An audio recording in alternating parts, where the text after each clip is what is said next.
Assalamualaikum warahmatullahi wabarakatuh. Tonton Fahriza Nora Official. Subscribe, like, share, and comment. Assalamualaikum warahmatullahi wabarakatuh.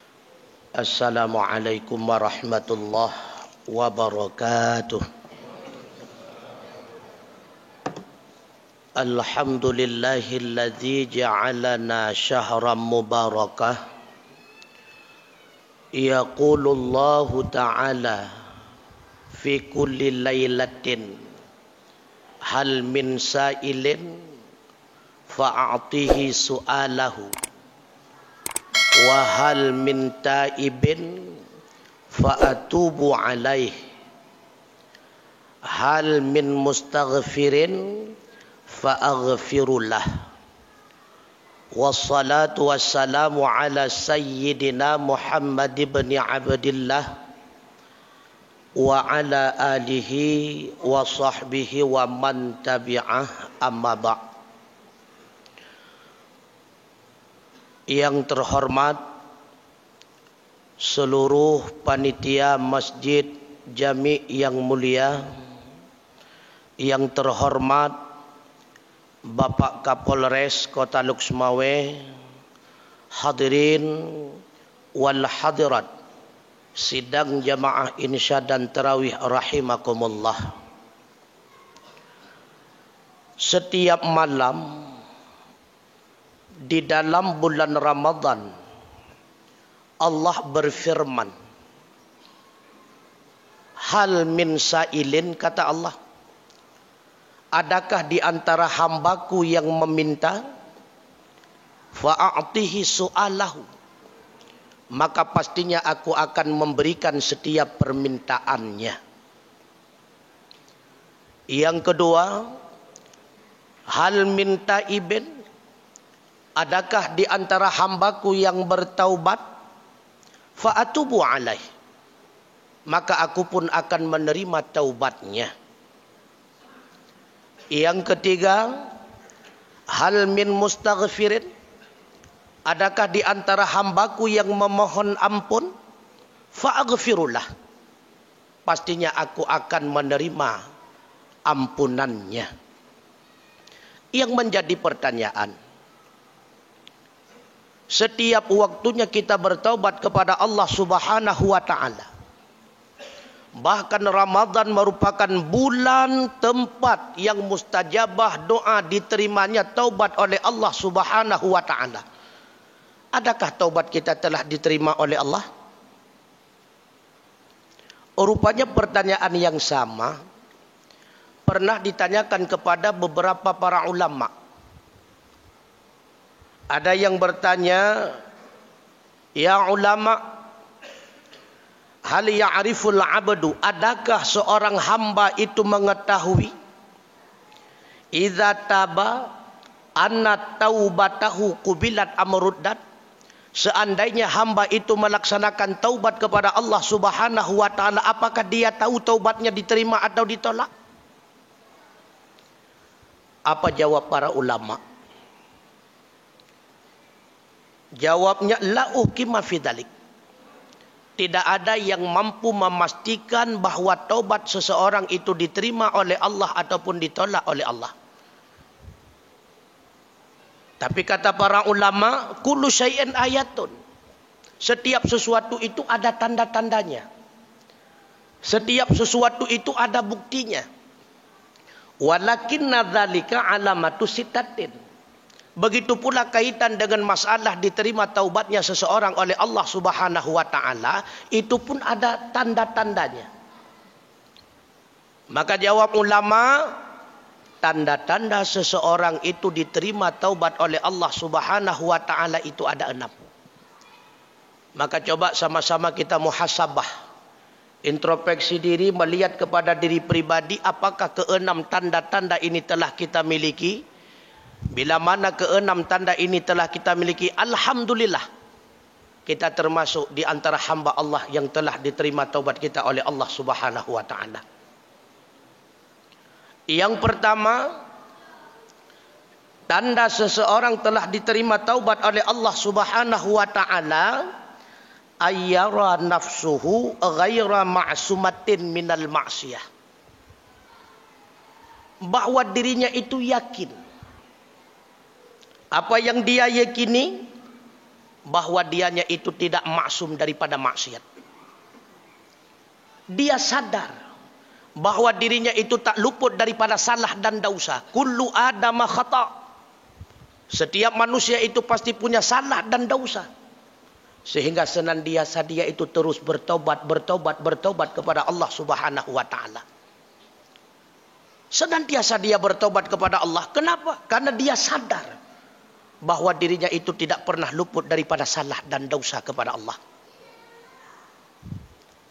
Yang kedua, tanda seseorang telah diterima taubat oleh Allah Subhanahu wa taala, yara fi qalbihi farha ba'idat.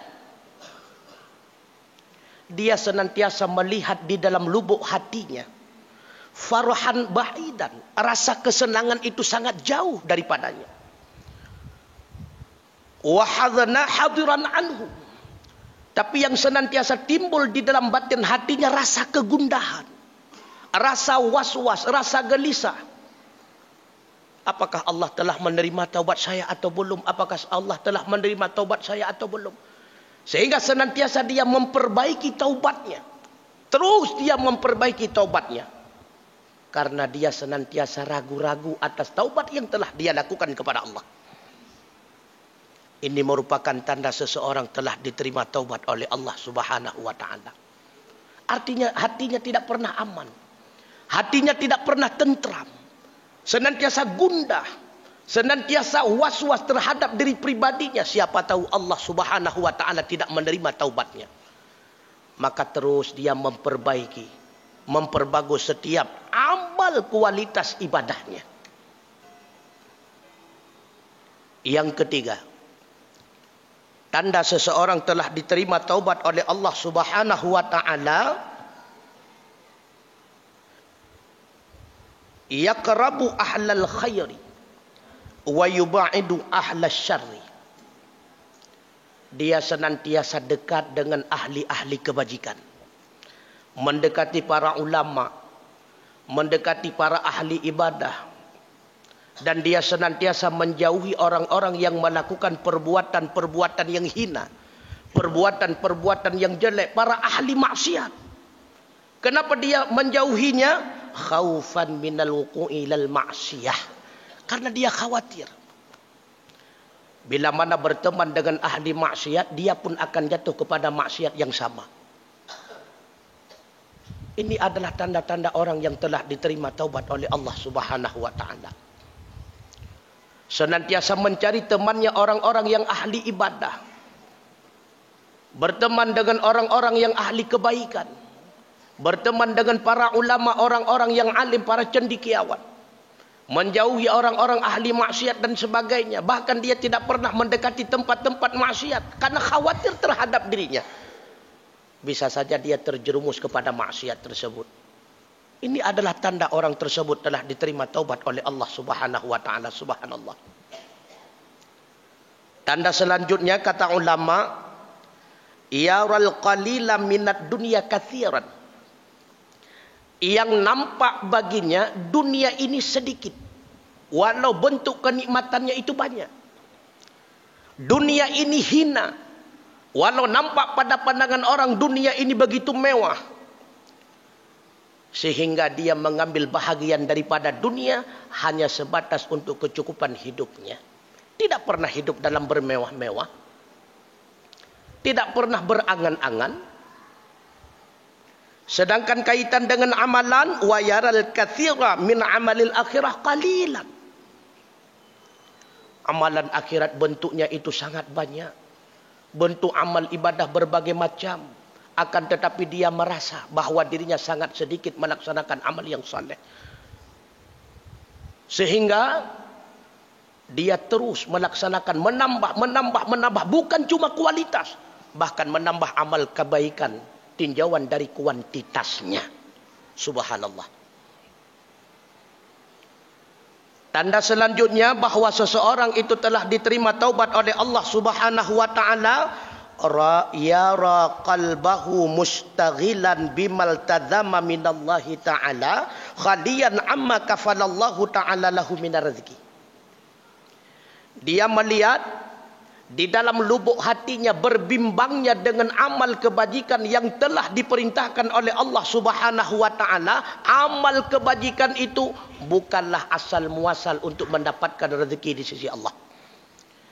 Dia jadikan amal kebajikan itu semata-mata sebagai bekalnya dalam menghadapi Allah Subhanahu wa taala, bukan mencari popularitas di dalam dunia. Bukan untuk mencari kemewahan di dalam dunia. Bukan untuk mencari kedudukan di dalam dunia. Dia beramal dengan amal yang saleh. Sedekah, jamaah dan sebagainya. Hanya semata-mata mengharapkan balasan di sisi Allah Subhanahu wa ta'ala. Tanpa ada tujuan yang lainnya. Nyawa tanda urang kagak terima taubat. Sehingga amal kebajikan baginya menjadi kebutuhan. Bukan sebaliknya. Amal kebajikan itu menjadi beban. Bila mana lam udip getanya, ketika amal kebajikan manteng terasa dalam jiwa getanya sebuah beban, maka masih jauh taubat kita diterima oleh Allah Subhanahu wa taala. Kamu mulai terikat jiwa dan hati getanya dengan amal kebajikan, golom tengku. Menyegolom manteng jiuh tatah tengku mutua. Tapi bila mana jiwa kita sudah terikat dengan amal kebajikan itu sudah menjadi kebutuhan. Artinya, sebelum melakukan amal kebajikan tersebut, belum merasa ketenangan di dalam batin dan jiwanya. Menyegelom ke semayang, hana tenang.